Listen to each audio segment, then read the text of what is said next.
चलिए आज एक टाइम मशीन में चलते हैं। एक ऐसे जमाने में जब ना कोई स्ट्रीमिंग थी ना वेब सीरीज। ये दुनिया कागज और स्याही की थी और इसका नाम था हिंदी पल्प फिक्शन।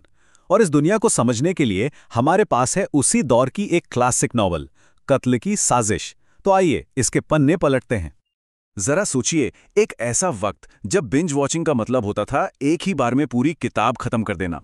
जब कोई नया एपिसोड ड्रॉप नहीं होता था, बल्कि शहर के हर बुक स्टॉल पर एक नई सनसनीखेज कहानी आ जाती थी। तो कैसा था वो जमाना? कैसा दिखता था उस वक्त का प्राइम टाइम एंटरटेनमेंट? वो कुछ ऐसा दिखता था। एक छोटी सी किताब, इतनी छोटी कि आराम से जेब में आ जाए। पर यह सिर्फ एक किताब नहीं थी, ये एक टिकट था। एक पूरी दुनिया का टिकट, जिसमें रोमांच था, रहस्य था, एक्शन था। और सबसे कमाल की बात जानते हैं क्या थी? ये टिकट किसी के लिए भी महंगा नहीं था। तो ठीक है, इस छपी हुई साजिश के अंदर आखिर था क्या? चलिए इसकी परतों को खोलते हैं और समझते हैं कि इन किताबों ने आखिर लाखों लोगों को अपना दीवाना कैसे बना लिया। ये सिर्फ कहानियां नहीं थीं, ये अपने आप में एक पूरा कल्चरल फिनोमिनन था। और उस पूरे कल्चर की जो जड़ है ना, वो इस पन्ने पर छपे 2 शब्दों में है।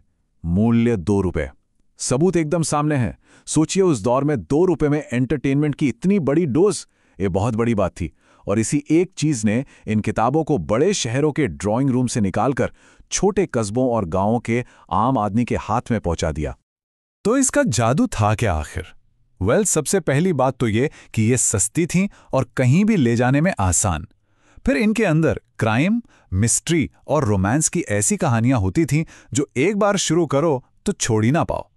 कहानी की स्पीड एकदम तूफानी और भाषा इतनी सीधी सादी कि कोई भी आसानी से समझ ले। और ये मिलती भी हर जगह थी, रेलवे स्टेशन से लेकर पान की दुकान तक।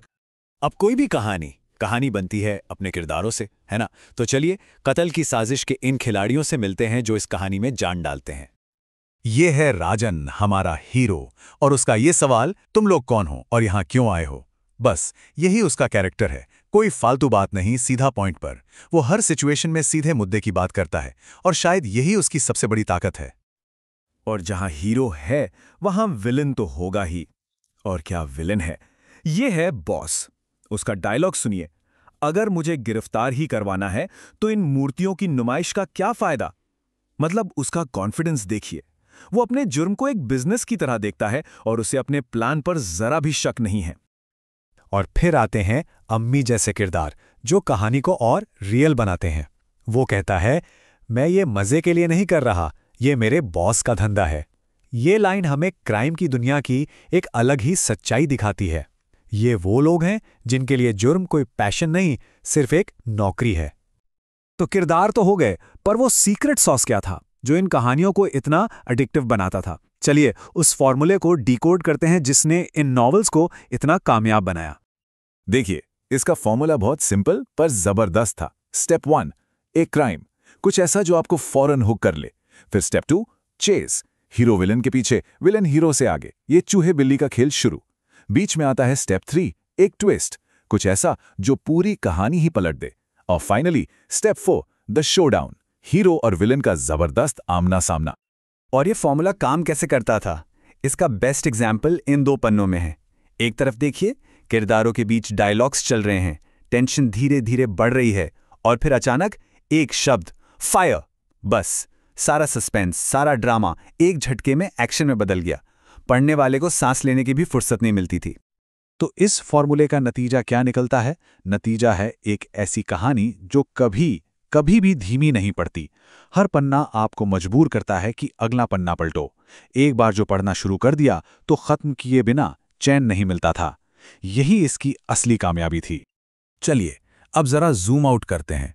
इस एक किताब से बाहर निकलकर देखते हैं कि इस पूरे जॉनर ने, इस पूरी दुनिया ने अपने पीछे क्या विरासत छोड़ी है। और सब कुछ घूम फिरकर इसी एक नंबर पर वापस आ जाता है। 2, सिर्फ 2 रुपए। ये सिर्फ एक कीमत नहीं थी, ये एक चाबी थी।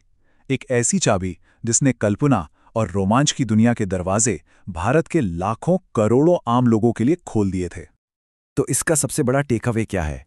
यही कि इन पॉकेट बुक्स ने एंटरटेनमेंट को डेमोक्रेटाइज कर दिया। इन्होंने मनोरंजन को सबकी पहुंच में ला दिया। इन्होंने साबित किया कि अच्छी थ्रिलिंग कहानियों पर सिर्फ कुछ खास लोगों का ही हक नहीं होता।